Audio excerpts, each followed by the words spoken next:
Bagong statement na itong si Kibuloy, hindi na nga daw siya natatakot at mukhang haharap na siya sa investigasyon. Or baka mas lalo kang natakot doon sa pwede kang maaresto nga.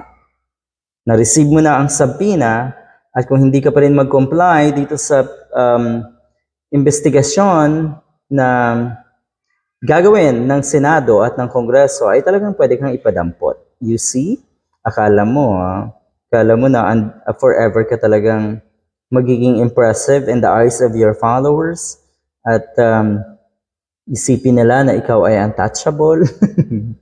May katapat, ulitin ko madalas ko itong sabihin, may katapat ang bawat isa sa atin. Ang katapat man ni Kibuloy ay dumating na. Pero yun nga,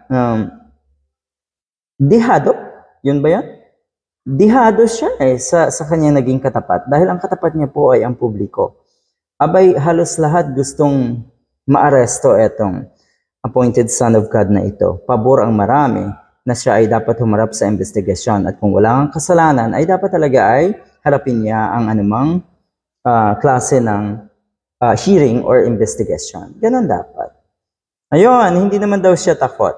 Dapat daw ay lumaban na siya ngayon. Anong sabi? Meron siyang bagong statement na medyo ngayon tatayo na ako para sa kalayaan nating lahat. Pakialam namin sa inyo, kalayaan nating lahat. Ano kalayaan nating lahat? Pinagsasabi mo lintik na to?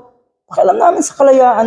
Huwag mo pakialaman yung kalayaan namin. May kalayaan kaming lahat. Ikaw ang walang laya dahil ang mga katulad mo ay siguradong lumiliit ang mundo. Kaya, naku po, huwag mong idamay ang sambayanan. Lalantod na daw siya at hindi na daw siya natatakot. Tayo ay magkaisa ngayon. Sino makikiisa sa damuhong ito? Buweset, sino makikiisa sa'yo? Gunggong na to, di ba? Galit.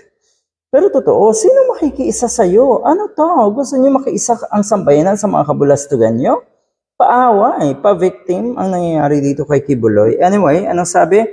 We remind Pastor Kibuloy that he must comply with the subpoena or we will have no choice but to hold him in contempt and proceed with his arrest. So yun, good luck. Parang ang sarap tingnan, parang ang daming maliligayahan, ang daming matutuwa pag naaresto ang mga katulad ni Kibuloy, Sara Duterte at ni Digong.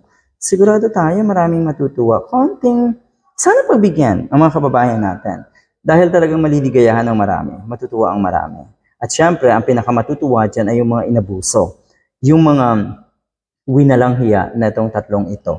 Hindi lang tatlo yan, marami pa. Syempre, justice ang kailangan ng mga biktima. Kaya sigurado tayo na mas matutuwa sila kung etong tatlong ito ay makita na arestado at kailangan ng pagdusahan ang kanilang mga kasalanan. In the name of justice, nothing else. Good luck.